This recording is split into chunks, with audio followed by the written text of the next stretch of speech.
National Weather Service in Fort Worth has issued a flash flood warning for southeastern Dallas County in north-central Texas, I almost missed it. north-central Ellis County in north-central Texas, northwestern Kaufman County in north-central Texas, Rockwall County in north-central Texas, until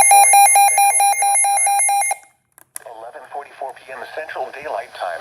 Doppler radar and automated rain gauges indicated thunderstorms producing heavy rain across parts of Dallas and Kaufman counties. Between 6 and 8 inches of rain have fallen near I-45 and I-20. Flash flooding is already occurring with vehicles trapped in flood waters. Oh, Hazard, life-threatening flash flooding. frick. Uh-oh. Thunderstorms producing flash flooding. Considerable. Source, radar and automated gauges.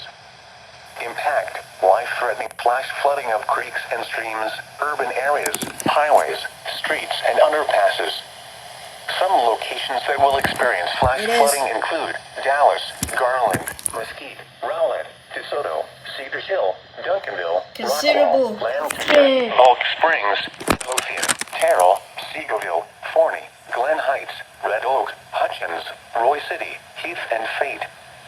Dangerous flash flooding is occurring or is imminent. Do not attempt to travel unless you are fleeing flood waters. If you are in an area subject to flooding, move to higher ground now. Be especially cautious at night when it is harder to recognize the dangers of flooding. Oh, shoot. Now let's check on